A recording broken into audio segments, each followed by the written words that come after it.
indigenous language, which is those who joined for the first time. My name is Award. I'm hosting the meeting here at the Alaf Black People Safe Place offices, headquarters here at the Renko Towers Hotel in Zimbabwe. So I'm going to pray using my own indigenous language, which is Shona, which we spoke here. The majority of people here in Zimbabwe spoke Shona. So let me just pray using Shona. Gatnamate, tenzi mababa tutenda nichipo chopencha mapazwa neswa. Tukutenda mwari papa matunganza pane dzinonguva achivai nesu nesu zvachataura nezvacharonga zvikuva zvinofamba zvakanaka. Tanamata zvese tenzi zvisamneingandosingaperi. Amen. So behind the scene, we do have our sister Yvonne Dushime. She's from Rwanda in Kigali.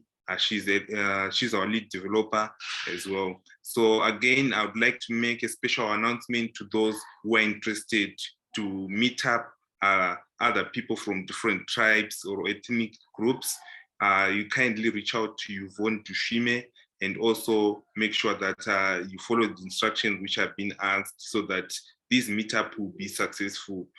We launched these meetups back in 2019 and before that, but then it was disturbed due to COVID-19. But we are resuming again with these meetups, whereby you will meet fellow members and ambassadors of Alaf Black People in your country, and with the spirit of Ubuntu, you will be together discussing factors which are affecting Black people in your country, and also we know where people meet, they need food and drinks. So stay tuned for these Ubuntu meetups, the Alaf Black People meetups again.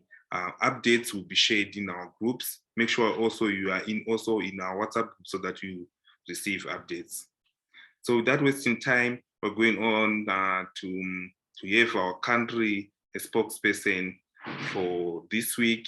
We're going to start with our beloved sister, our sister Anna Negola, all the way from Namibia.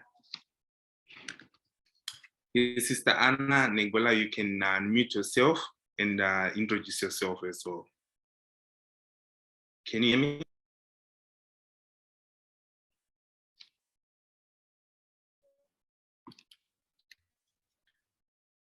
Yes, I think Sister Anna is facing some network challenges. Let us go to Brother Frederick Alicius. Hope today we do have a good internet connection. Yes, Brother Frederick, how are you? You can unmute yourself.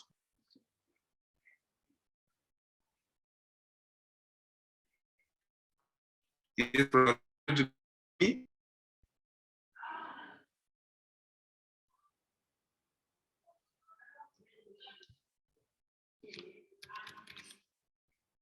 Yes, Brother Frederick, you can unmute yourself. Okay. Yeah, I did. Now we can hear you. All right. Thank you for the opportunity. I love Black people. I hope everybody can understand me there. Yeah, thanks for this opportunity. Yes, we do understand you. All right. Doing this chat. Hope everyone is doing well. My name is Frederick Lysius from Namibia, and I am very much proud to be an African citizen as well as a representative member of the team. As usual, I extend my greeting to our founder, co-founder, moderators, ambassadors, and members worldwide working in diverse ways for the success of this family. May all your sacrifices never be in vain. Let's keep forward in unity until we see some changes in Africa. Activities within the week to begin with. In last week meeting we had the country group report from the representatives who were available. We had a successful Help and Pan-Africa class from Anna Nicola and Natalia Faye, plus Nana Acua, and also some other countries' representative. Respectfully then a meeting come to an end. Thanks very for your time with us. In addition, we were encouraged to invite our family and friend to download our Pan-Africa app and join us. Personally, I am encouraging family and friend to work together and keep our group active always. I mean, we need to educate each more concerning xenophobia and racism. I believe if you educate one, you educate a billion of people, which would bring more changes to all African technology and how we are using it to protect ourselves through the app. Technology. Technology is the application of knowledge to reach practical goals. The word technology may also mean the product of such an endower. The use of technology is widely prevalent in medicine, science, industry, communication, transportation, and daily life. Technologies include physical objects like utensils or machines and intangible tools such as software. How technology is helping African youth gain skills for employment and entrepreneurship. Formal education. Whether through private training schools, formal education remains the best bet for most African youths to gain skills. How youths are gaining skills. EdTech. EdTech platforms have seen increased patronage as smartphone penetration has increased across Africa. The coronavirus pandemic further accelerated its adoption as educational institutions across the continent were shut down. However, there are still two major problems with using EdTech platforms: affordability and accessibility. Private sector. The private sector is involved in providing input skills, especially those required by the organization. For example, with African tech talents being poached by companies from the West, some are trained talents and have a chance of competing. Peer/self-learning. This channel has been heavily influenced by technology. With many youths unable to afford to pay for an education, self-learning is often the only route left. Through YouTube videos or EdTech platforms that provide some of their content for free, many African youths have acquired the skills that have enabled them to get jobs. A multi-pronged approach to upskilling Africa's youth. If you've read up to this point, it is clear that the task of helping African youths gain the right skills is a huge one that cannot be achieved by any one person or group. Instead, it will require collaboration between all relevant stakeholders. Revamp the education sector. It's no secret that the education system in Africa needs a massive overhaul. In 2021, only 14 universities from Africa made it into the top 1,000 universities globally, according to a ranking by the Center for World University Rankings, CWUR. Only 4 schools have been added since it released its 2016 rankings.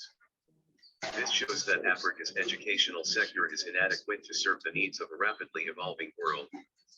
For significant progress to be made, an overhaul of the entire curriculum at all levels is required. Digital and technical skills that are valuable to the digital economy. Brother Lysias, we are out of time. Yes, Brother Lysias. Countries can take a cue from Kenya's DG school programs, and Rwanda's mission to have more smart classrooms. Public-private partnerships. Yeah, our apologies, Brother Lysias. We're out of time, and also your sound wasn't audible enough. Our apologies about that, but we could hear you, but we hardly hear you. So we're moving next to our sister, who's also in Namibia, and ambassador of I Love Black People. Her name is Anna Negola. She's facing some network challenges. Let me check if she's on now. Yes, she's on. Sister Anna, can you hear me? Yes, I can hear you. How are you, sir? I'm good, thank you. You can go ahead, introduce yourself and give us. Oh, how are you? I'm speaking from Namibia. My name is Anna Negora, and I would like to share you with my presentation for today. Without wasting time, I just have a sincere apology from the ambassador, Ms. Natalia, that she's abroad and she couldn't attend the meeting today for some summit, which is taking place in Angola. Okay, resilient youth, resilient Africans. It is with great pressure and great esteem pleasure that I got this chance to present again on the history of Pan-African and glad to be the part of the winning team. My sincere greetings and appreciation to you all. Ladies and gentlemen, allow me to present to you what is in the light of my emphasis again this time around, and once more again, which is innovation. As in the previous article, we innovate through inspecting our surroundings. Basically, today we are focusing on the 4th industrial revolution and youth empowerment through innovation on health facilities and services. Why can't we focus on our health? We need quality health services and use of medical facilities from our surroundings. To start with it, fourth industrial revolution and innovation through collaboration and unity focuses on youth empowerment, to be empowered to be pioneers and independent decision makers and bringing changes for sustainable development, stable health services and facilities and economic stability, to innovate initiatives that will bring success and development to our communities and continental. As it is experienced in the past 2 years of the pandemic, hospitals and clinics were overcrowded and number of health practitioners were too low compared to the number of patients that need immediate health assistance. By this, a lot of patients didn't make it in the hands of the doctors and nurses due to the long queues and poor services and a few numbers of health assistants. And by looking back to our history of Black Africans, our forefathers were in the culture and traditions of curing their own diseases with natural herbal blends and didn't rely on any European Revolution cultures on artificial medicines. With this, since in every crisis lays an opportunity, this brings us to the initiative of innovating to run projects on health services such as mobile clinics, hospital and herbal pharmacies, and having utility of our natural resources. Young Africans should embrace the fourth industrial revolution as part of the economic transformation of the mighty African continent. Confidently, I would add that the effort of empowerment of youth should continue across the African Union members, state and to Pan-African ambassadors to enhance the participation of youth and inclusion in all levels of decision-making. The innovation premium focuses on to put more emphasis on empowering youth on inclusion, empowerment, and development to translate them into a self-governance and sustainable development through implementation of developmental initiative, especially on the focus and attention of local and rural health services and facilities, and become self-reliant and become productive through improved education, health, and economic outcomes. Therefore, African youth must actively participate and fully engage in our 2063 agenda for developmental aspirations. Young Africans, you are the hope of our great continent. Our countries and government are relying on your individual initiatives and innovations to bring changes and develop our continent. This is the hour, this is the time to spread hope and give direction to establish the Africa we need. I am therefore recommending lastly to download the I Love Black People app to ensure Black people's safety. Anna Negora reporting from Namibia. I am because we are. Empowering youth to inspire the next generation. Thank you for listening to my presentation. Thank you. I rest my case. I am because we are. Thank you so much, Ambassador Anna Nicola, all the way from Namibia. We have a brilliant team in Namibia. We do have Ambassador Natalia Faith and also Ambassador Lisa Frederick, the one who presented first. But unfortunately, his audio wasn't like audible and we hardly hear him. Again, we do appreciate you. Continue doing the good work in volunteering, in helping Black people globally, as well as spreading love in Namibia and in the neighboring countries as well. Thank you so much. Okay, without wasting time, we're crossing over to Ghana, to our brother, who is also an ambassador, who joined I Love Black People earlier this year. His name is Mr. Mbila Paul. Yes, Mr. Mbila Paul, welcome to the I Love Black People Pan-African History. 18. Thank you very much, co-host. Yeah, I am because we are. That is the Pan-African movement. I am Mbila Paul from Ghana, reporting from Ghana. In fact, I'll start by thanking the organizers of this great event for their tiresome, they have been putting their energy, everything that they have been putting in organizing this event. In fact, I must acknowledge your effort that you are doing, what you are doing, I must acknowledge that. And today, the schedules is busy, but then I try having a little time for Pan-Africanists so that we can discuss a little things we need to know. Yeah, today I will just talk about the slavery in African continent. And when we talk about racism and xenophobia it all boils down to slavery. That we have slavery, a new form of slavery that is in the system now. That is, when I talk about system, I mean the African continent as a whole. Yes, racism and xenophobia, you could see that whenever we mention such word, we create some sort of dominance over other, which means wherever dominance or something superiority comes, meaning we think others are inferior and we need to deal with that as an Africans. In fact, there is a new form of colonialism in the African continent, which is in the form of a neo-colonialism. We have fought, our ancestors have fought, talking about Kwame Nkrumah, talking about Kenyatta, talking about Julius Nyerere, and other few advocates of Pan-Africans.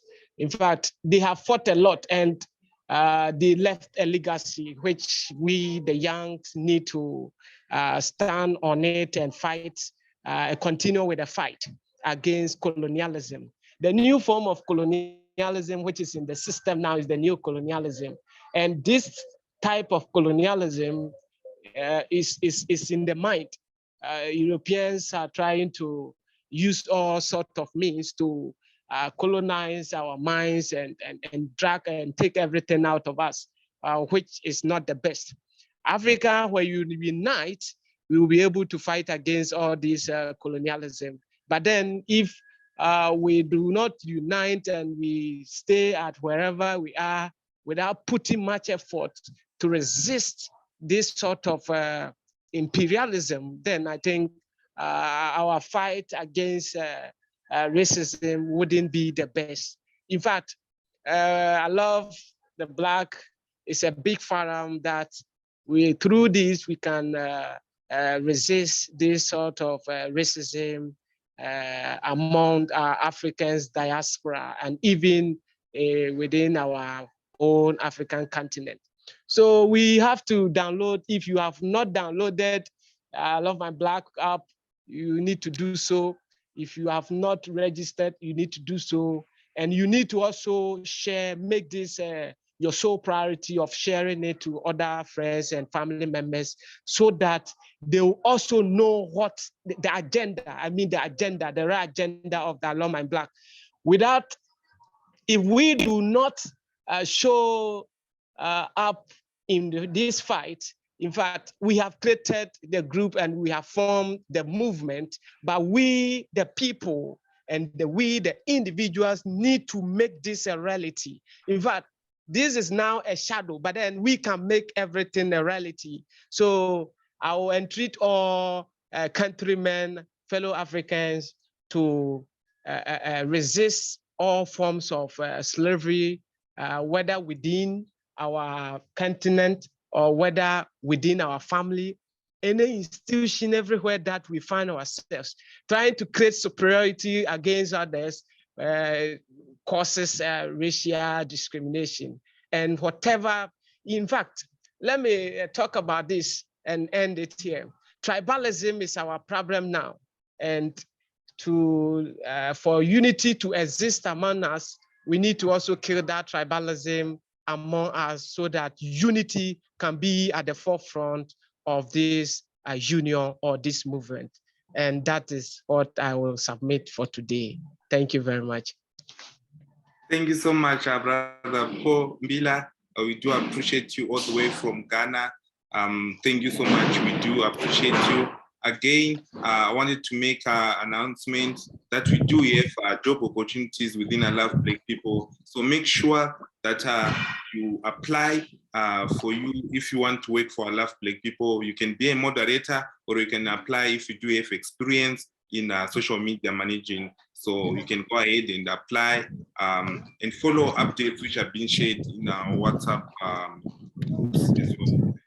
I wanted to let you know that we do have more than 100 WhatsApp groups within our organization. We do have country groups, the Pan-African course groups, the healthcare class groups. So if you are not in any of those groups, also you can drop your WhatsApp number in the chat room so that we will be able to aid you. without wasting time again, coming up next, we are going to have Nana Kua to present with us at the healthcare lecture. And after that, we're going to have the Pan-African and organizing class with Dr. Tyrene Wright. So if you would like to receive a shout out from Nana Kua where you are right now, just make sure that your video is on and you receive a shout out from Nana Kua when she starts to teach us about the healthcare.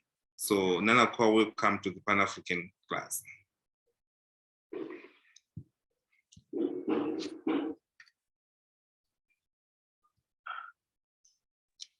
There we go. Okay, you can hear me now?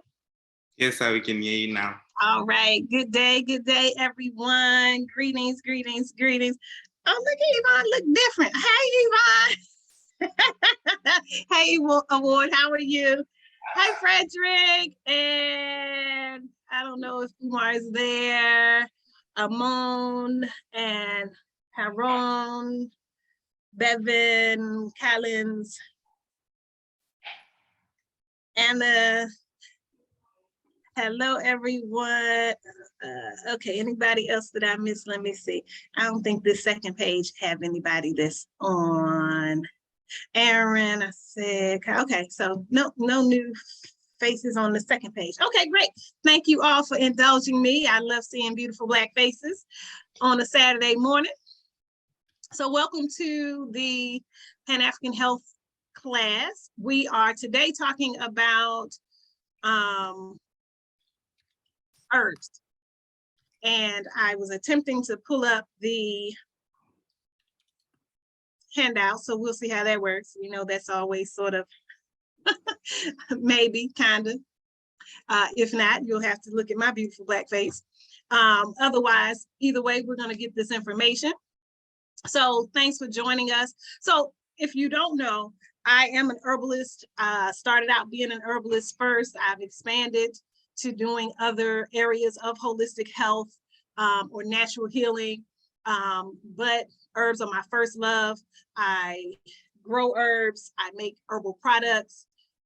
In the past, I've consulted folk about how to use herbs. And so, of course, now here we are today, and I like to just educate people on traditional uses of herbs as medicine, herbs as natural topical healing products, because really we can use it internally and externally. We can use it to treat a condition. We can use it to heal our skin, to moisturize our skin, to wash our hair, to soak our feet, to use as a body powder or a fragrance oil or powder.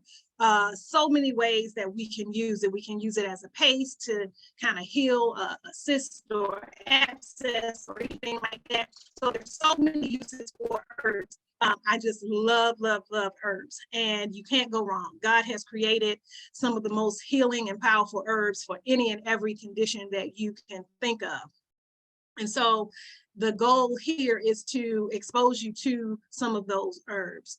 And so I want to see what pops up when I share the screen. Okay. Got a lot of choices here. Okay. I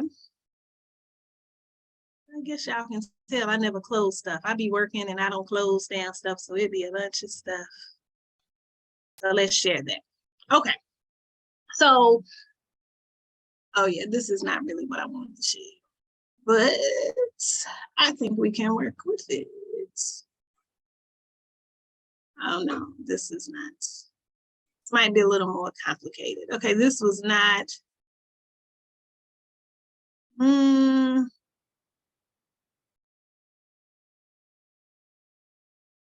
Yeah, so I teach a level 2 class.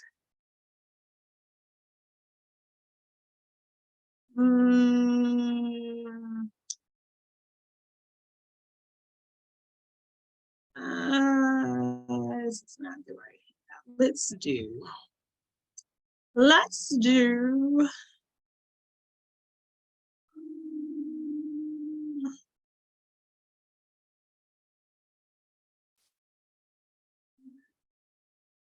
I thought what I wanted to come up had come up, but it's not, but we're going to use this one.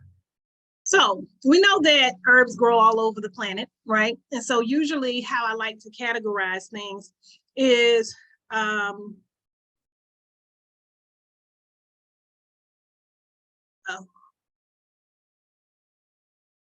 what y'all see on the screen. You see my picture? Are we seeing my? Yes. Okay, thank you. Okay. Yeah, I like that picture. I love that picture. I'm gonna write a book and this is gonna be on the cover. So if y'all see this again, hey, I love it. That was from many years ago, many years ago. So then what I think I'll do, since this is a handout that I have available. So we know that there are herbs from different parts of the world. So in another class that I teach, I talk about traditional uses of herbs from different parts of the world. So we have herbs that are native to the Americas, which are generally herbs that Native Americans used, or so-called Indians. I think Native Americans is the more appropriate word or term there. So then we talk about herbs that are indigenous to the Amazon rainforest in South America. Then we have herbs that are native to China. We have herbs that are native to Australia.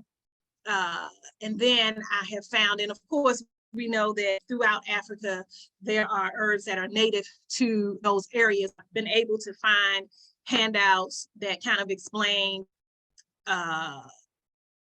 pretty simply herbs out of South Africa and West Africa. And so if you're not in those areas, I'll have to search a little harder for some indigenous herbs to some East African countries and some other areas on the continent. But this is what I will start with today, and just sort of highlight herbs. And just, I think it's important to know what herbs are indigenous to what parts of the world. That will sometimes explain why we can't easily get certain herbs, or why some are more easy to get than others. So I think it's important to know where certain herbs originated from. And then we know, of course, through colonialism and the movement and migration of people, we know that there have been herbs that maybe started off or originated someplace, but now grow other places. So neem is one of those, right? So it's said that neem originated in India, but we know that, of course, it now grows very freely and commonly in different parts of Africa as well. But that's because of the movement of people. And so we know why we may have certain access to certain herbs and not others. So let's talk about some common Native American herbs. Yarrow, very pretty flower. I love this flower. I actually just recently made something with yarrow for my daughter. But this is a plant that was traditionally used by different Native American, Native people here in America. And it's good for upset stomach, for intestinal disorders, astringent. It's good for wounds, cuts. You can put out poultice. Do we know what a poultice is? So a poultice is a way of using a herb where you're using the raw herb, usually a cut of part of the root or stem or leaves, and you are adding some sort of moisture to it. It may be water, it may be shea butter, it may be cocoa butter, and you're making that dry herb into a paste, and you are applying it directly onto the skin, onto a cut, onto a abscess, onto a boil, a cyst of some kind, and allowing that herb to heal and draw out whatever that wound is or whatever that growth is. So that's a poultice. That's one of the ways in which we can use herbs. Sumac. Sumac is another very odd looking plant here, used for sore throats, used for reducing fever, also used as a poultice, right? And we know that a lot of traditional cultures use, again, and not just in teas, but use things topically in poultice form. The Native Americans used a lot of poultices to apply to heal topically, healing the body from things that have kind of come from the inside out, and then festered into something that has to be addressed topically. But it's a poultice. Sumac is used most commonly for poison ivy. Let me skip through rosemary, very common. We know that rosemary is a very fragrant herb. We use it for our cooking, whether we're putting it on chicken or dressing or different vegetables. But we know that internally or medicinally, rosemary helps with mental clarity. It helps with headaches. It's good for the circulatory and the nervous system. It improves your memory, relaxes muscle spasms and pain. So a lot of good uses for rosemary, and also can help with indigestion and boosting the immune system. Definitely one worth knowing and using. I think it's a little underrated. So I really like the rosemary. Mint, another very common one. Natives often use this for digestive problems. Still today, we use it for digestive problems, upset stomach. But topically, it also helps relieve itching and rashes. Another underrated one is this red clover. Red clover I use in a healing clay, another type of poultice, right? Where I add green clay and red clover and an herb called comfrey. And it's also really good for rashes and boils and skin conditions. But red clover is known for treating inflammation and respiratory conditions, and can be really, really healing to the skin, as I've already mentioned. I'm going to skip down to a few of these. There's so many. I'm always tempted to kind of go over as many as possible. And I'll be like, oh, and this one, and oh, let me tell you about this one. But again, if you are not in the WhatsApp group, did I even post it? I think I posted it this week. But if you're not in the WhatsApp group, you can always email me and I can send you the information.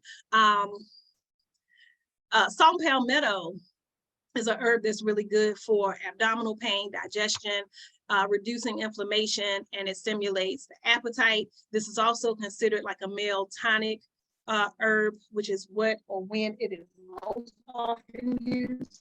Light is too bright. And so saw palmetto is one that helps with male vitality and libido and things of that nature. Also good for the prostate. Sage is another common herb known to the Native Americans. It's used in sacred ceremonies to sort out or cleanse negative energy or bad energy from a space or from a person's body. But we know that it has a lot of medicinal purposes as well. It's good for abdominal cramps, spasms, cuts, bruises, colds, flu, all of that. Ginger is another one. And ginger you'll find as we talk about Chinese herbs, as we talk about West African herbs, as we talk about these Native American herbs, ginger is sort of found throughout the planet, which is very interesting. And so and we're probably familiar with that. So, you know, you'll see it again. I may not mention it every time. And this one here, good for bronchial infections, nausea. And we know that we use the root, so it's showing you the actual leaves, but we know that we are using the root part of ginger. It's good for earaches, ear infections, the digestive system, relieving bloating, and I already said nausea. So this is a good one to know as well. I want to skip down, again, as tempting as it is to kind of go through all of these, but enjoy all these beautiful, beautiful pictures. I think nature is so amazing and so wonderful. I love looking at beautiful things, at pretty things, and nature provides a lot to get my eyeballs really full, right? So I enjoy looking at all of these beautiful pictures of these healing plants. Honeysuckle, I grew up eating the nectar out of these plants here, would just eat them until my stomach hurt.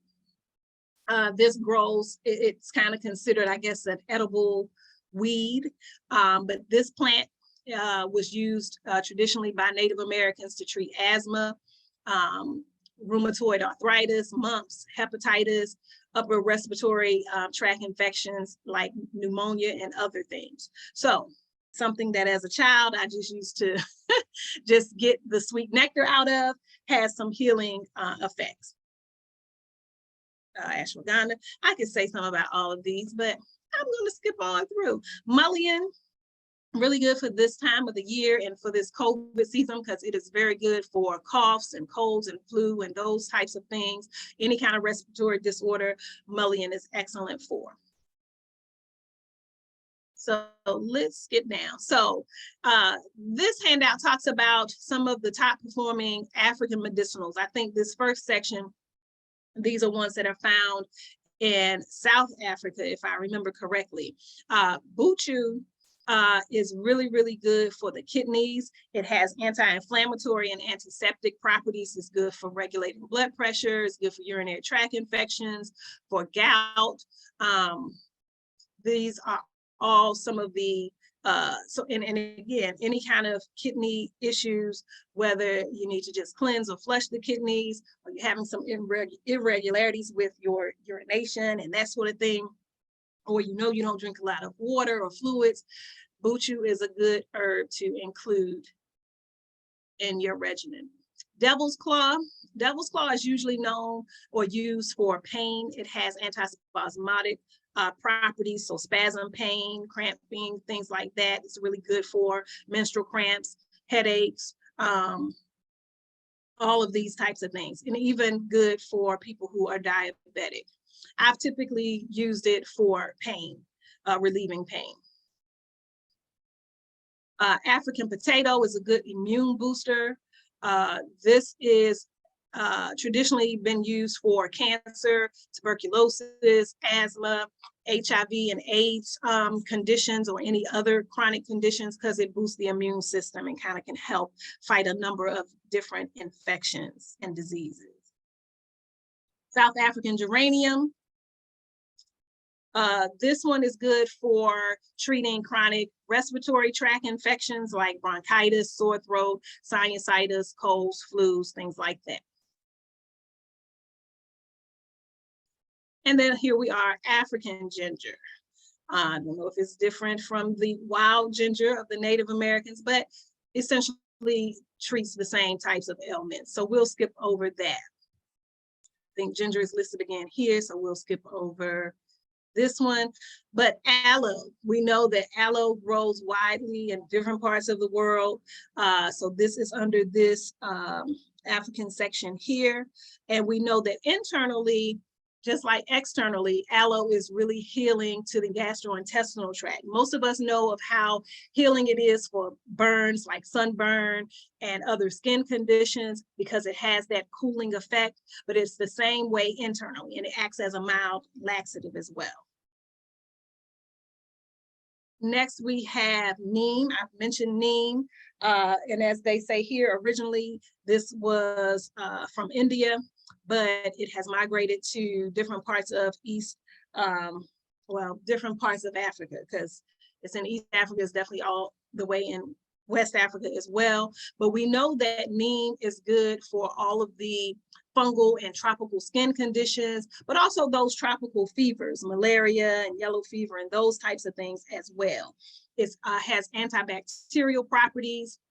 So you may find it in skin creams, you may find it in soaps, things of that nature. Of course, it has a very strong smell, so I can't see wanting to just drink the tea itself. However, as an immune booster and to ward off different tropical fevers, definitely you can take it internally to kind of heal from that as well.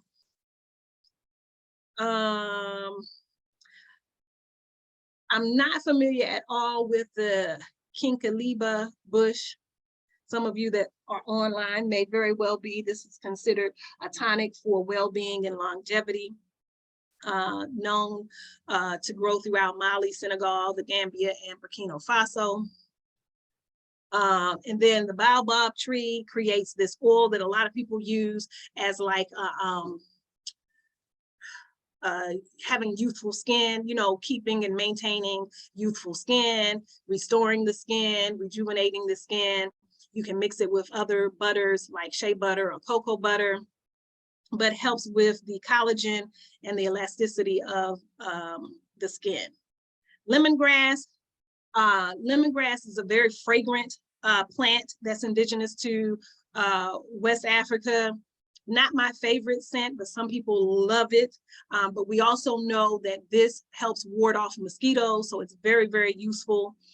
People, of course, will use it internally for vitality and longevity, so it's considered a tonic herb as well. So whether you cook with it, eat it in foods, dressings, things of that nature, or whether you use it as tea, or whether you use it in the essential oil form where you're using it as mosquito repellents, or some people use it as perfume. So it has a lot of uses, lemongrass. So let's move on, and we're moving on pretty well.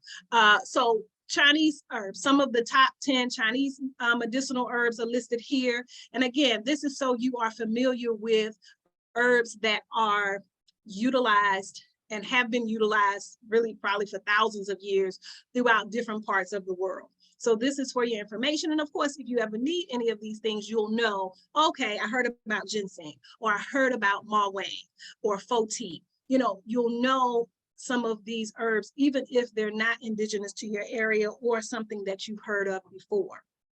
So ginseng is sort of like a family of plants. There are many different types of ginsengs, Panax, Korean, American, Siberian. There are many different types of ginsengs. So this is sort of a family of herbs. And generally they are tonic or vitality types of treatments, but we know that a lot of men have used these for erectile dysfunction and increasing libido, but we also know it's good for menopausal issues for women, it's good for high blood pressure, liver issues like hepatitis. So it's a very widely used. There are some people who, if I took a class once and the two instructors, you know, one chose, if he had to choose just one herb, he would choose ginseng, just because it's sort of an all-around tonic herb that can do so many things and assist with so many issues, that if he only had one, ginseng would be it. So very widely used. I can see why it's listed as number one. I'm not going to go through all of these. I don't really consider mushroom as a herb, but it is a healing plant. We know that there, of course, are many mushrooms that are poisonous, but there are many, many, many that are not. And in China, they have about 200 species, and they are used in different ways. There's shiitake, oh goodness, and I'm even forgetting, there's so many types. Shiitake is the only one coming to mind for whatever reason, but they fight tumors and other forms of cancer. Some are used for insomnia and as sedatives. Some are used for sexual dysfunction. Some are used, again, the ones that are used for like cancer are immune boosting. So there's so many. So that's a whole family similar to the ginseng, where there are many different types. The wolfberry or goji berry, this is a herb that's used, again, usually you'll have it in cereal or a smoothie or a shake or add it to your food. But this has been used for years, again, more so as a tonic for boosting immunity and just helping with overall longevity. Licorice root, this one used pretty frequently here in America as well, but this is one that's indigenous and widely used in Chinese medicine. It's used for detoxification, and it has healing properties with issues like hepatitis, asthma, depression, colds, flu, cough, and a number of other things. Astragalus is good for enhancing immunity. A lot of times during cold and flu season, this is often used. It can help prevent infections, help heal wounds, and things of that nature. Here we have ginger again, so we will skip over that. Bupleurum, I'll like to mention here, this is a pretty popular herb. A lot of people have been using it recently during this pandemic times because it has some good effects on boosting the immune system against respiratory disorders. But traditionally it's been used for liver disease, arthritis, ulcers, mental disorders, and more. Okay, and so now we're moving on to India. These are Ayurvedic herbs. So Ayurveda is a type of herbal healing science often used in India. And it utilizes different herbs. Usually they will use different ways of handling what remedy is right for which individual based on their body type. And just to go back for just a second, Chinese medicine sort of does the same. Now, of course, you can always just go and look for different Chinese herbs, but generally a Chinese practitioner or Chinese herb practitioner will usually look at the symptoms of the person and determine whether it's of yin or yang energy. And determine which is best to treat the condition overall. Ayurvedic medicine does a similar thing. There are 4 body types, and it will usually, the practitioner will usually determine what body type you are because there are certain herbs that are more useful in healing a person of that particular body type. But for these purposes, we're simply going to go over some of the major Ayurvedic herbs. So weight loss, there's one called Ajwan. This is a digestive and nerve stimulant. So people who are attempting to lose weight or excess weight, this is good because it'll help remove toxins from the body. Also, it'll help remove pain around the joints. And they'll usually use this in tea form. Ashwagandha. Now we saw ashwagandha was listed under the Native American herbs. And it's also native to India as well. And this is a vitality herb. So this is good for people who are stressed and they suffer from anxiety or depression due to stress, but also just overall wanting to just boost up your vitality, how able you are to go about the day and live fully and completely without getting fatigued and things like that, and just keeping your system, your constitution strong. Ashwagandha is used for that. Usually this would be taken, we generally do infusions with either water or alcohol or sometimes vinegar. In India, there's certain herbs that they will do their extraction with some sort of fat, usually some type of whole milk. So they may, and as opposed to making a tea with water, they'll make an infusion with milk. And so they'll simmer the herb in a whole milk or ghee or butter as they have listed here, and they'll extract the herb that way and drink it as a warm beverage. Brahmi is a brain tonic, so this is good for enhancing memory, concentration, things of that nature. Again, they're using it in tea form. Cardamom is a tranquilizer. I just ordered some cardamom. I go to this little shop and they make this cardamom lemonade that's really, really good. So I'm going to try to make me some myself instead of paying them $4 a cup. For their tea, for their lemonade with the cardamom.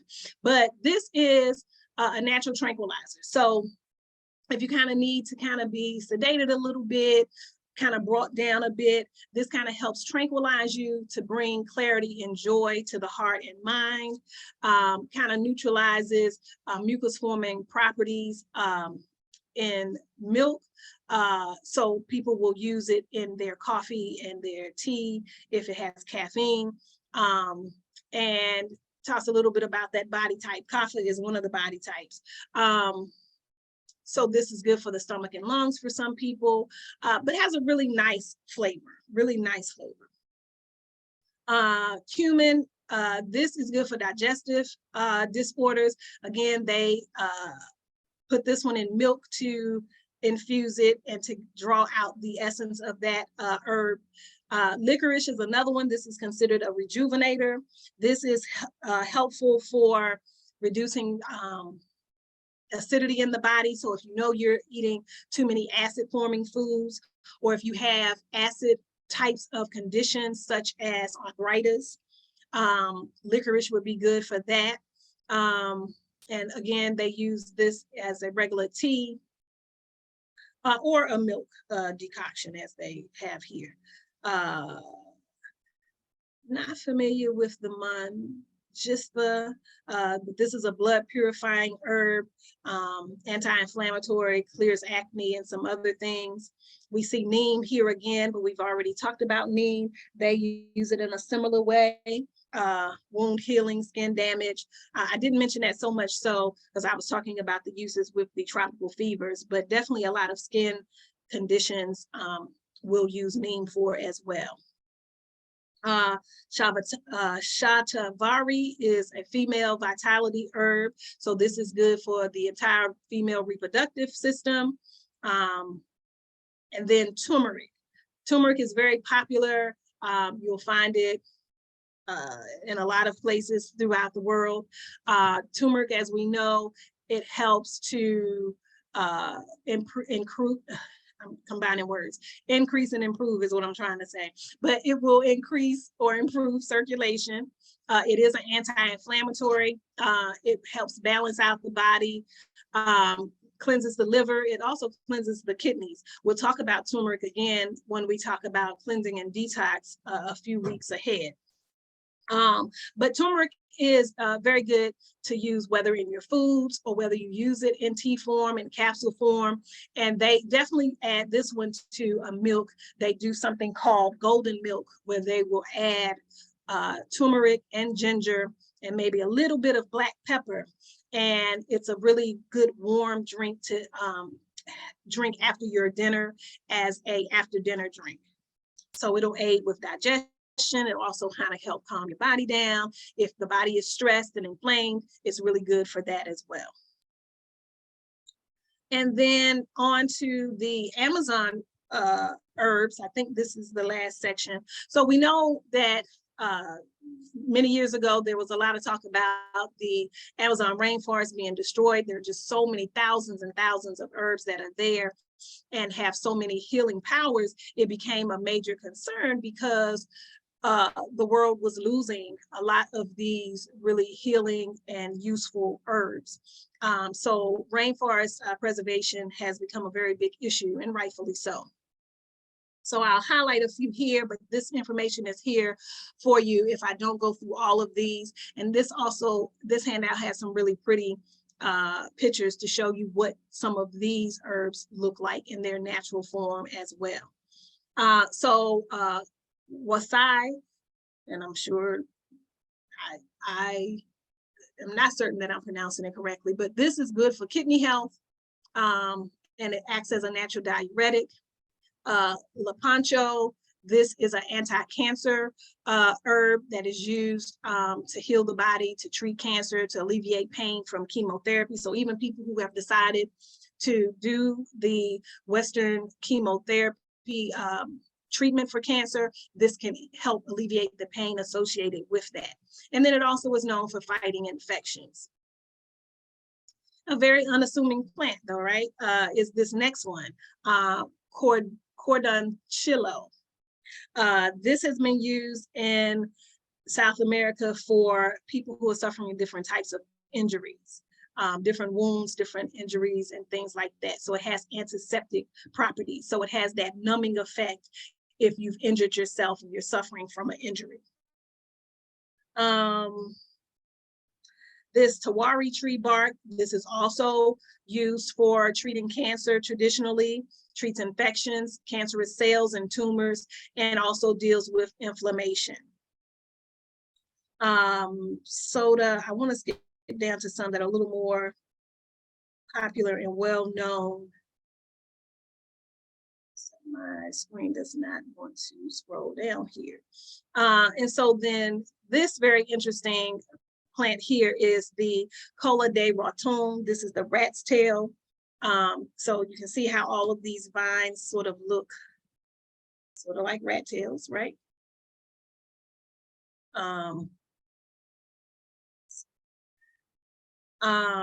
This is used for digestion.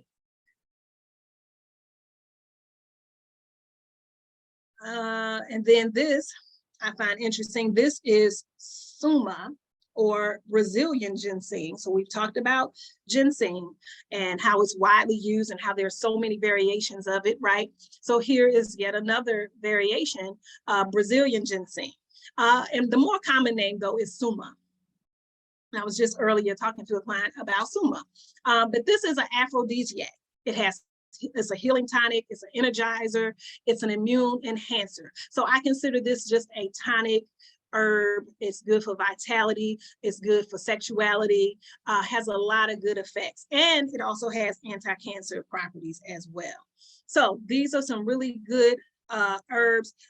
This last one, Shampoo Villa, this helps stop bleeding. So that's always important. And there are many other herbs that will do that. Cayenne, golden seal, crane's bill. There are herbs that if you are in a situation where you've cut yourself, it is important to know which plants or which herbs are good at helping with blood clotting so that it'll stop bleeding. So this Shampoo Villa is one from the Amazon rainforest that helps with that. And this last handout I'll go over. I need to send this to Mr. Sinclair Skinner. We were just talking about this and I couldn't get my hands on it, but I was talking about the need for a natural medicine chest, right? We all need to have a natural medicine chest just to have on hand so that you don't have to go out to the store, so you don't have to send someone out, so you don't have to, you know, wreck the place looking for what you have to address whatever health issue you may be encountering, right? So this is a list that I had come up with many years ago. This is just what I personally have on hand and more.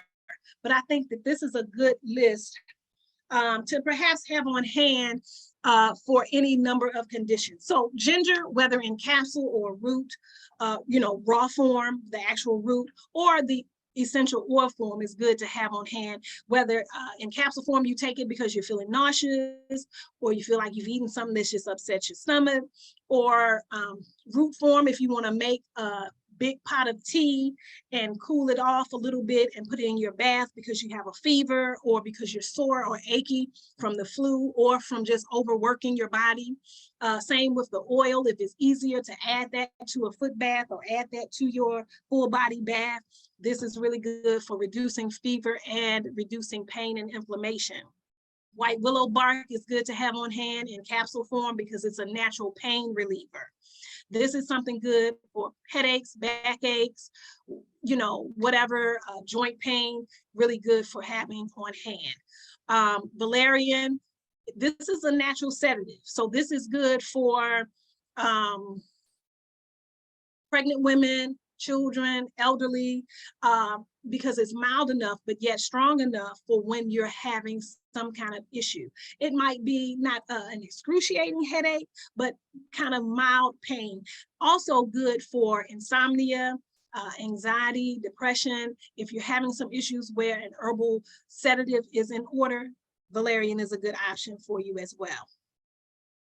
Hops, lemon balm, kava kava, these are all separate and different herbs, but they all fall into that nervine category where it's calming.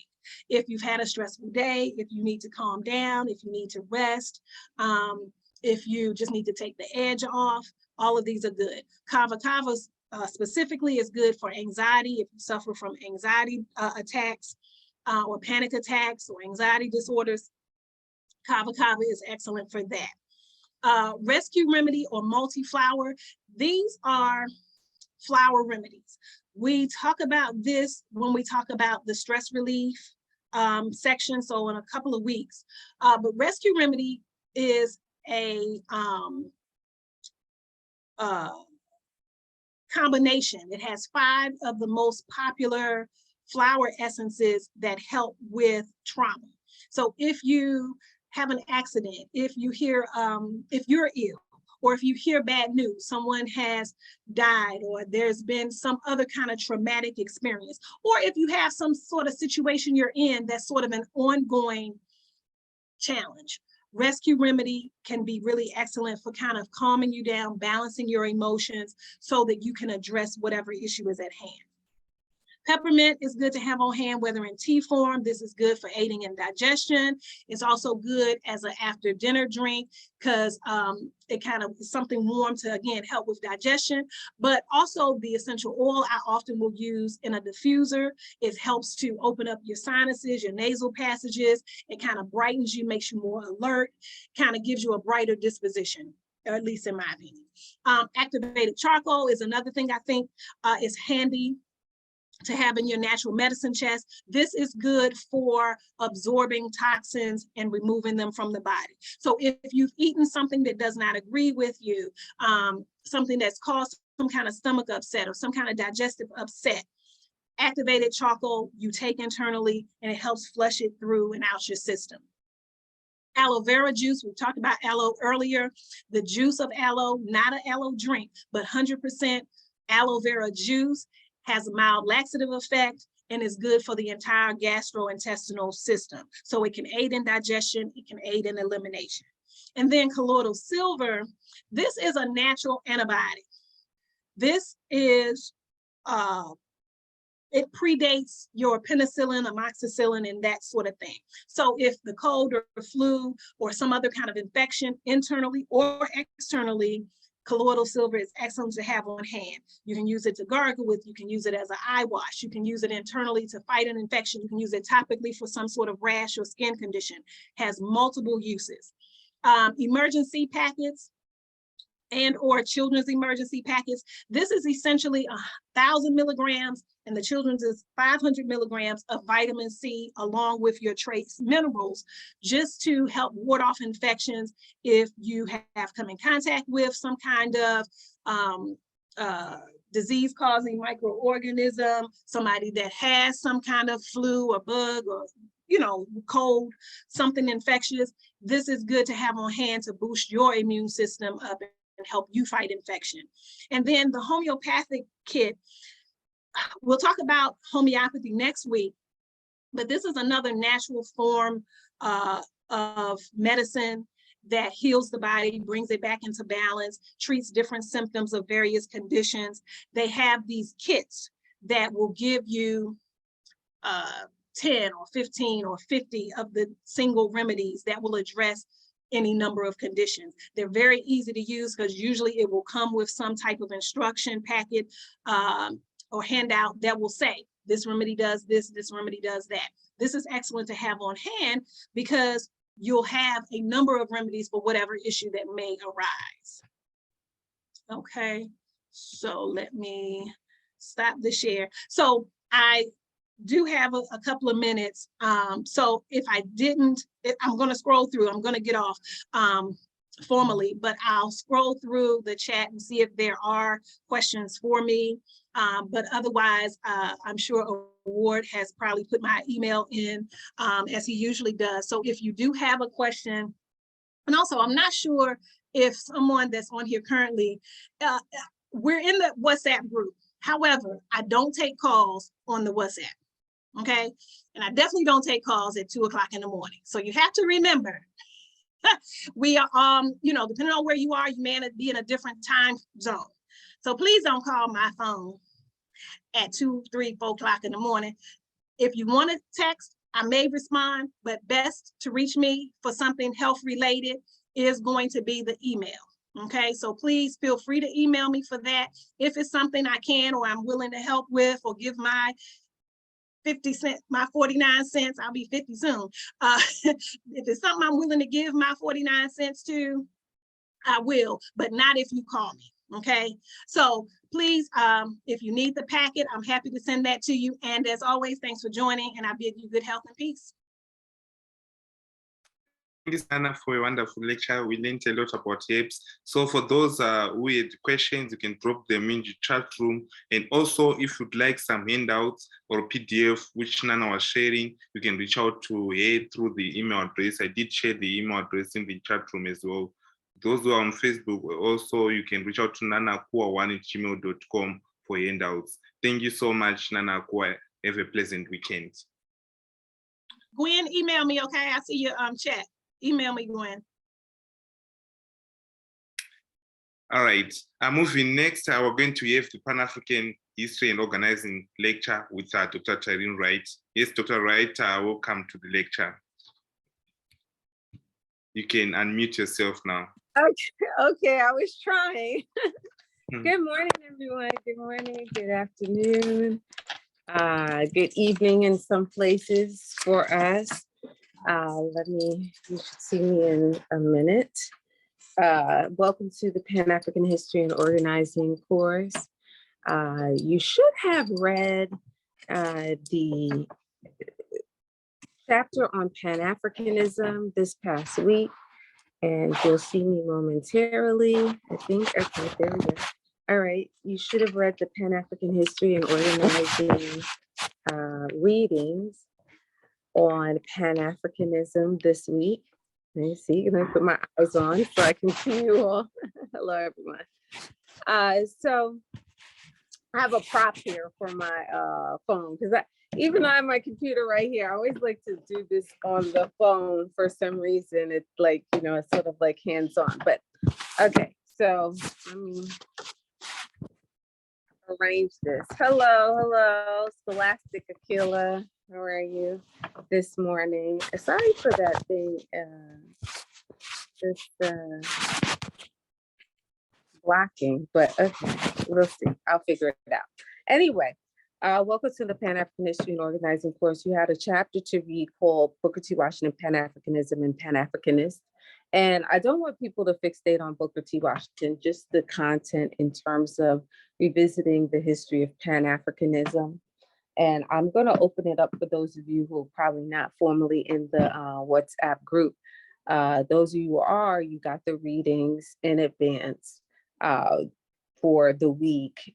Actually, I think we did it in real time, so you got that.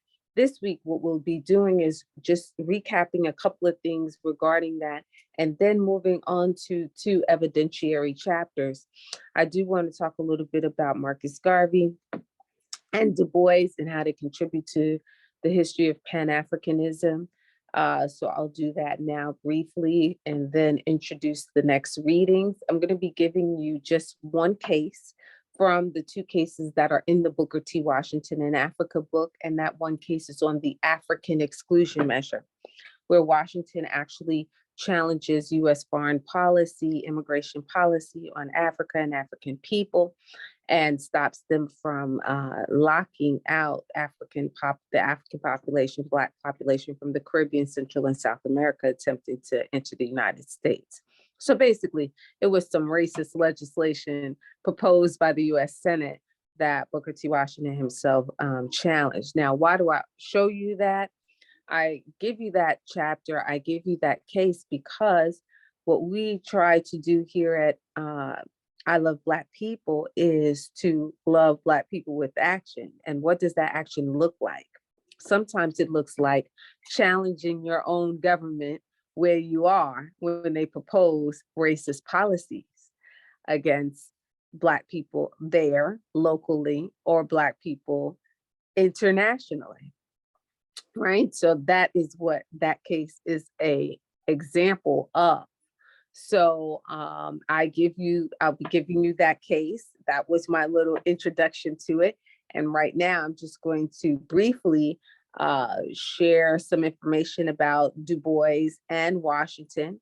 You recently read the chapter on Booker T. Washington, Pan-Africanism and Pan-Africanist.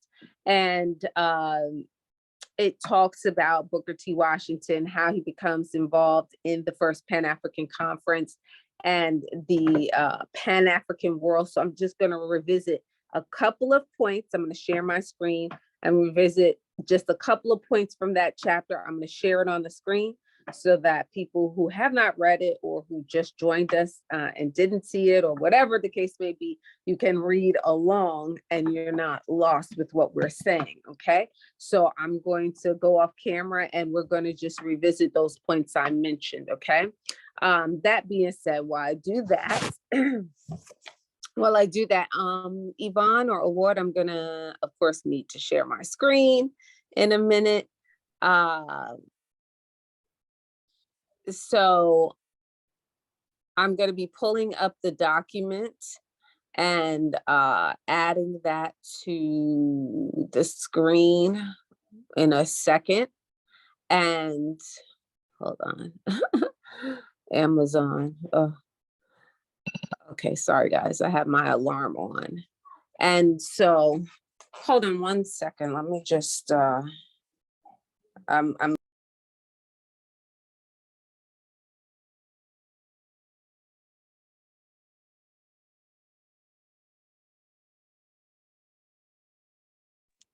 hold on, guys. Yeah, I had to mute for a second, but hold on. I will continue to speak. So what I'm about to show you is, for those of you who are not officially a part of the WhatsApp group or the course, this is a chapter that we read last week. And okay, things are moving slow. Sorry, guys. Okay, here we go. No, we're doing good. Okay. So if I can have permission to share screen. Okay. So, all right. Thank you, Yvonne. So here we go. So this is the chapter that you all read. And I hope everybody can see that. Can everyone see that? Yeah? Yes. Yvonne, can you? Okay, perfect. Thank you. So this is what everyone read, but I'm gonna skip. Okay, I'm gonna skip to the portion where it talks about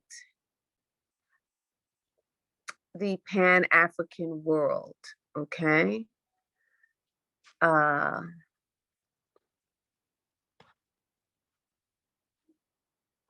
Actually, I know it's page 16. Okay, so okay, so I'm showing you this because I want people to understand, I want everyone to understand that the birth of Pan-Africanism is truly diasporic, but it's meaning that it's in the Western Hemisphere that the term emerges.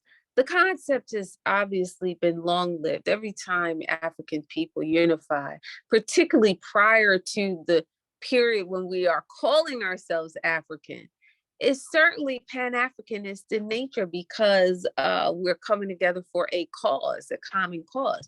But so what I'm saying is that the term comes after the concept, okay? And this sort of exhibits it, but it also exhibits the fact that there are many contributors to this concept and theory and practice and ideology called Pan-Africanism, meaning that there is no singular contributor in terms of how we come to know it as a lived practice, right? This practice of coming together in order to insulate ourselves and protect ourselves from racism and, yes, even xenophobia in some cases, okay? So it says, prior to the first Pan-African Conference, 19th and early 20th century Pan-Africanism in the US was espoused and practiced by individuals like Bishop Henry McNeill Turner, Martin Delaney, Edward Blyden, Henry Highland Garnett, and Alexander Crummell. But as early as 1829, David Walker's appeal reflected on the history of African civilizations and made a connection between those in Africa and Africans scattered abroad. His appeal not only aimed to challenge the institution of slavery, but to educate the masses on African history and culture. Pan-Africanists amongst the African population in the Caribbean included the initiator of the first Pan-African Conference, Henry Sylvester Williams of Trinidad, Marcus Garvey's mentor, J. Robert Love, and Dr. J. Albert Thorne from Barbados. But decades prior to their emergence, the Haitian Revolution occurred and bolstered Pan-African consciousness in the diaspora as well. Haiti would produce Benito Sylvain and Tenor Furman, both whom met Booker T. Washington in 1897 and attended the first Pan-African Conference in 1900. Out of Haiti came a wing of Pan-Africanists who created literary discourse on diasporic philosophies on Africa. The African population in Haiti produced Jean Prince Mars and Louis Joseph, who repeatedly explained that Haiti was the embodiment of the irresistible force of a united Africa.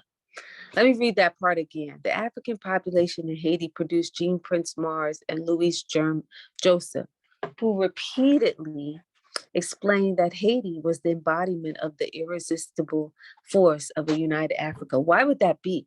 That would be because when African people are taken into enslavement, forced to the coast, in bondage and sold into enslavement, what you have is a group of people who are a multitude of various ethnicities, okay?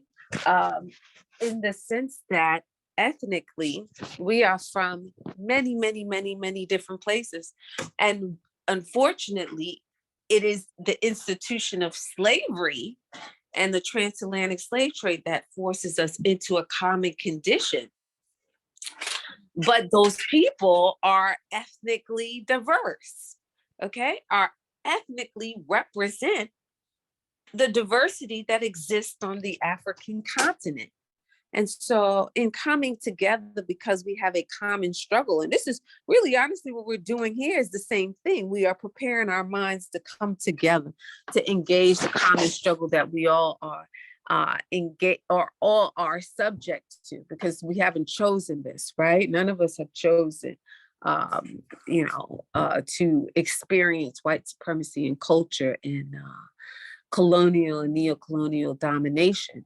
But this is where we find ourselves. And so every time we come together and we are representing our respective ethnicities, it is this irresistible force of a united Africa, okay? Meaning coming together to, out of necessity, to do what we have to do. So Pan-Africanism had a dialectical characteristic to it, which allowed historic events like the Haitian Revolution to produce a response and rise in consciousness amongst African people internationally. Similarly, in 1896, the Ethiopian victory over Italian imperialist forces in the Battle of Ottawa also bolstered the connection between diasporic Africans and those on the continent. And let me just go back to that little point right there. Pan-Africanism has had, and I should say has, a dialectical characteristic to it. And I'm pointing that out because that dialectical characteristic is what we actually are engaging in right now, right? So we are all in various locales, but we are engaging in a discourse around our collective condition. We make no mistake about it. We are all here because whether on a deep or surface level, we realize that the reality and the plight of Black people, of African people globally is a challenging one. It's one where we are facing conditions that we did not choose and we did not produce, right? So we are, out of our own volition, right, out of our own choice, choosing to organize ourselves, not just physically, but ideologically, our minds, right? We are training our minds to engage in something so that we can work in the benefit of our collective interest. And let me just be very clear. Part of the conditions that have been imposed on us, part and parcel of that is that we have been taught to go against our own best interest. Right? I hope I'm reaching you all on that point. Part of being colonized and even living in a colonial reality, neo-colonial reality, is that we have been taught, trained, and conditioned to work against our own best interests, individually, in the community level, collectively, and even expressed sometimes on a national level when we have leadership that goes against the best interest of our people. Okay, so but this dialogue about this condition that we find ourselves in has always been a characteristic of Pan-Africanism. That is why when we go back to here and refer to the first Pan-African Conference, what is happening? The first Pan-African Conference brings together African people from the Caribbean, from Central and South America and the United States and Europe and the African continent, for the first time unified under this term called Pan-Africanism, but certainly not the first time we come together with this thought in mind that we have a common plight, okay? And you see here, it says 1829, David Walker's appeal reflected on the history of African civilizations. He's not talking about the history of Africans in the United States. He's talking about this formerly enslaved person in 1829 is talking about the greatness of African civilization and made the connection between our greatness and victories in Africa and our current situation, and saying to the people, we are the same people, we can continue the tradition, we are on a continuum, right? And invoking that, okay? So this is one of the, areas of this chapter that I wanted you all to focus on. And then of course, there's some conversation about Du Bois and about Marcus Garvey. So I will just briefly touch on that. Many of you know Du Bois. Let me scroll forward to his picture, because at the end of the chapter, there's a few images. This is the image of W.E.B. Du Bois, or Du Bois, depending on where you are, how you might want to pronounce that. And he is very young here in this picture, but he was a family friend of Booker T. Washington, but, we're looking at him because he is, to many, seen as the preeminent Pan-Africanist, the proponent of direct action. So when people talk about, hey, we're going to go to the steps of here, or we're going to go right here and protest, directly confront. This is a tradition. This particular artistic form of protest is sort of out of the Du Boisian tradition. He is the father of direct protest, using your voice and organizing on the ground to go directly to a point of contention and protest in person. So he's the father of that. A lot of people don't know that, but he is also someone who is a major proponent in light of Pan-Africanism. He did not coin the phrase, as you read, Henry Sylvester Williams, out of Trinidad and a member of the African Association, as in service as the secretary of that organization, coined the phrase Pan-Africanism. But Du Bois would be an attendee at the first Pan-African Conference in 1900, okay? And he would go and participate amongst other things, but he would be the sole survivor of that conference. So the conference took place in 1900, the first Pan-African Conference in London. However, Du Bois would be the only person who attended that conference, who was alive in 1919.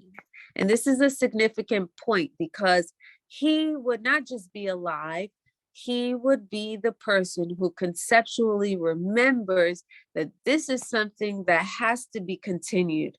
This movement, this idea, this ideology called Pan-Africanism. And he initiates, in concert with some others, this body called the Pan-African Congresses. So it wasn't a singular conference that he would initiate. He would initiate continuous conferences, and in essence, calling it congresses, right? Like a congress, a continuous body. And that those congresses would be the think tank and the setting through which African leadership on the continent of Africa would talk about, conceptualize, and then assert the ultimate expression of Pan-Africanism, which is continental unity. And I think that's very, to be quite frank with you, I'm going to be very honest.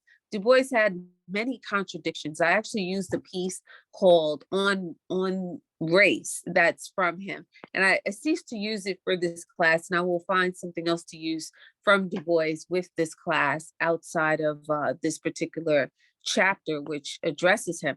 Why? Because he did have other contradictions, but the most extraordinary things about him were, and I know some people are like, what is his contradictions? His contradictions was this thing about double consciousness, being Black and hope, peering in on the white world, or sometimes being Black and sometimes having a white ideation. Most of us don't have that. I don't have that. That's not an issue I have as an African person. However, he talks about that. He calls it double consciousness. But in spite of that reality for him, he does affirm that he is a child of Africa. Okay? He acknowledges that he is a child of Africa. He is a descendant of Africa. And to Africa and African people would he be loyal, in the sense that his organizing efforts are about our plight, okay? And his life is really overwhelmingly dedicated to our plight. Many of you know, ultimately finds himself in Ghana, invited there by none other than Osagyefo, Kwame Nkrumah. So, so he had his internal issues, but he's able to resolve them. And ultimately he comes all the way to the other side, literally, right? Crossing the ocean and repatriating to the continent of Africa. But he is the progenitor of the congresses, and he is able to create the setting that is continuous. I will be giving you a document that shows you the resolutions of the most important of these congresses, which would be the 1919 Congress, and I'll show the resolutions. And the most significant of them all, the Manchester Congress, which was the 5th Pan-African Congress, okay? And so Du Bois makes his contribution to Africa by initiating these congresses, which would produce the setting for which the Organization of African Unity would be initiated, okay? So the Organization of African Unity would be initiated through these continuous congresses. And later on, this Organization of African Unity would, in 1980, become what you presently know of today as the African Union. Now, we could talk about that all day, and it would to be continued. There's a lot of contradictions with that. Namely, the fact that most of today's present African Union, 60% of the funding comes from the European Union. And this is very problematic, Okay, but we're going to talk about that because we're looking at individual proponents of Pan-Africanism right now, but we'll move on to organizational bodies as well. So this is an important thing to know about Du Bois. What was his major contribution to the Pan-African world? His major contribution was the initiation of the Congresses, the sole survivor, literally, from the historic conference of 1900. And he lives to initiate continuous congresses that carry out this desire and vision for African unity, global African unity, for us to address our condition everywhere we are. And this is a very significant thing. So that is Du Bois, but and he would initiate, of course, this organization that would initiate the OAU and then initiate the AU. If you look at the conclusions of this chapter, I break all of that down and you are able to see the historical line there. And then we have none other than, let me just show you. Of course, in this chapter, we also addressed Marcus Garvey, Marcus Mosiah Garvey. I'm going to spend less time on him, but I'm going to continue with him next week and talk a little about it, because the case that you're going to look at for this week actually directly impacts Marcus Garvey. And you shouldn't be surprised about that. The case we're going to look at is called the African Exclusion Measure. And it was a case that was proposed by a US Senator. And it was directed at the African population coming from the Caribbean, Central and South America, attempting to immigrate to the United States after having labored on the Panama Canal. So it's interesting because Garvey is from where? No other place than Jamaica, right? And Jamaican people would be targeted specifically in this piece of legislation, as some of the African people the United States desired to lock out. So I'm going to share that with you. But Marcus Garvey was the founder of the Universal Negro Improvement Association. I want to stress this because I think that we're very confused about this one point. I had a young lady who I was in a conversation with like in the last 2 years or a year ago, and she asserted like, oh, the Nation of Islam is the biggest Black nationalist organization. And she was dreadfully incorrect. The Nation of Islam is not a Pan-Africanist or a Black nationalist organization. It is a religious organization that has a Black nationalist orientation. And I thought to myself, so she was so assertive about it and so wrong at the same time.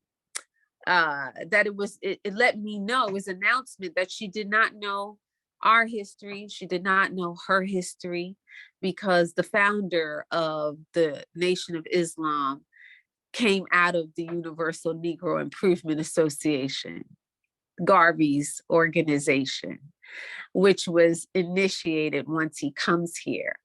And so it was astounding to me that an organization that spanned the world as his organization did, meaning there were numerous chapters in the Western Hemisphere, the United States, 47 chapters in the United States, and many throughout the Caribbean. I even went to, I think I mentioned to you all, I went to Costa Rica and saw a building, a Universal Negro Improvement Association building, a UNIA building in Puerto Viejo, in Costa Rica, which is so crazy because it was such an old building, and who knew, only people who really knew the history knew that Garvey and the movement had been down there. But the Universal Negro Improvement Association would be in every dock and port where there were African people and Black people in mass. It spanned the world. I think I said to you all last week something to the effect that, it was Garvey's paper that he He perfected the printing press and was able to produce his paper, The Negro World. And this is how he was able to organize the African world, through this organization and his paper.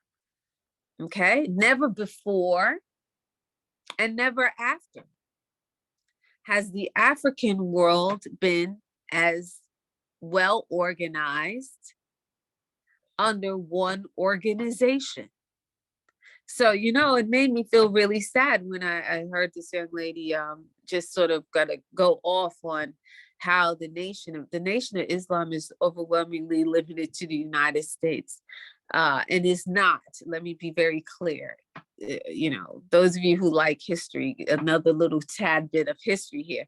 That was the rift between Malcolm X and Elijah Muhammad. Malcolm X was very political. Elijah Muhammad was a religious man, okay? And he was not interested in being in politics and having Malcolm be involved in politics, right? And that was one of the early rifts between the two of them, that Malcolm wanted to be politically involved in the plight of Black people in the United States, and Malcolm and Elijah Muhammad said no, no, no, right? So, and you guys know how the story ends, but you know, to represent the Nation of Islam as a Black nationalist organization, it would be incorrect. Horribly incorrect. It is a religious organization. That's why it's called Minister, this one, Minister Malcolm, Minister Elijah Muhammad, you know. But the Garvey movement is that the Garvey Universal Negro Improvement Association, founded by Garvey, is that Black nationalist organization that was the largest in the world and still has a large membership. Today, they say that, you know, every Black person and African person is a member of the Universal Negro Improvement Association. It's just whether they know it or not, okay? And so that's it. We are all a part of the UNIA, whether we have a card or not. And so this was the largest movement the world, our world, the world had ever seen of Black people. Okay, largest organization. How that organization would come into being is directly tied to a small place called Tuskegee, because right here, there's a picture. You're probably like, what is this? If you read the chapter thoroughly, you know that it's a picture of a real picture of an early conference that happened in little old Tuskegee, Alabama. It's called the First International Conference on the Negro, held at Tuskegee in 1912. And it was a conference that opened up all of the industries at Tuskegee to show to the African world. And bottom line, I'm 3 minutes over, so I'm gonna land in a second. Bottom line is people came from all over the African world, the Caribbean, Central South America, and the continent of Africa to see the 44 industries that existed at Tuskegee. Well, 8 of the people at this conference were educators from Jamaica. And when they returned to Jamaica, they shared with Marcus Garvey that the conference resolutions included the desire to erect a Tuskegee-like school in Jamaica and raise money for it. And Garvey begins to write Booker T. Washington as a result of this, but also as a result of understanding that Tuskegee was a sustainable model, a model of sustainability that he wanted to export around the world. And consequently, these 8 educators would be the reason why Garvey contacts Booker T. Washington and initiates the UNIA and models the Universal Negro Improvement Association after the Tuskegee model. Okay. And I'm not saying that that's a fact, right? In the personal papers of Booker T. Washington, you see that Garvey, shortly after this conference, would write Booker T. Washington, send him a pamphlet of the UNIA and show him how he initiated and modeled the organization after Tuskegee, the Tuskegee model. That being said, that would be the beginning of their communication and their relationship. And Garvey would be invited to Tuskegee by Booker T. Washington. He would not come until 4 months after Washington died, but he came to the United States first and foremost to see the Tuskegee model. Okay. So we will see that in our next reading, there is a case that before Garvey would get here, Booker T. Washington, he will have to defeat a piece of legislation in 1915 in order for many like Garvey to arrive in the United States at all. And it was a very sharply racist piece of legislation that Booker T. Washington himself would have to debunk. Now, once again, I'm going to tell you why I show it to you. I show that to you because the idea is that as Pan-Africanists, when we see exhibitions of racism, that we challenge that, okay?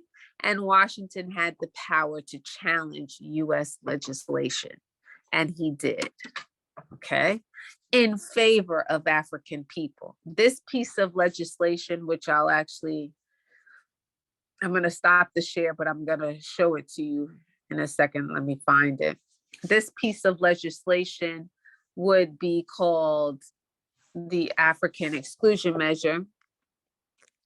And it would, in effect, lock out anyone of the Black or African race from the United States forever, okay? Had it gone undefeated, but it doesn't, okay? And here we go. I'm going to share this with you. Uh-oh. Hold on one second. Something happened. All right, one moment. Oh, I'm having a little malfunction here. Okay.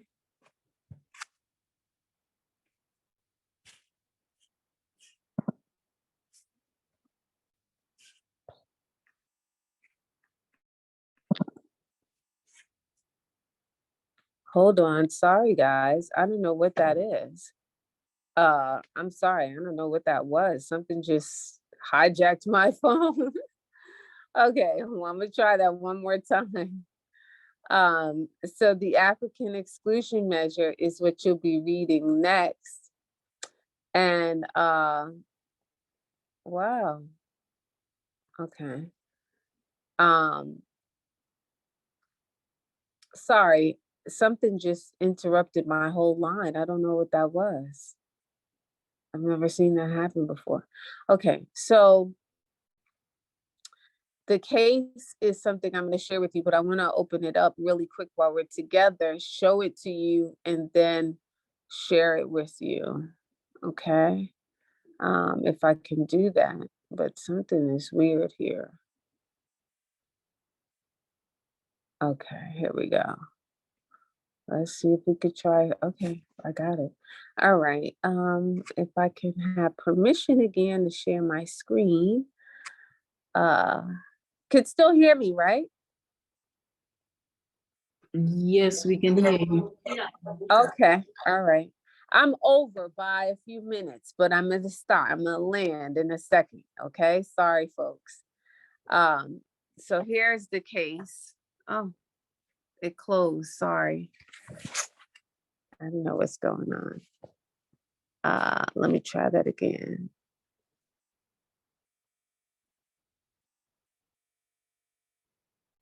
Okay. All right, let me see. Okay. Let me start again. Okay, so here is the case, and I'm sorry guys that I'm over.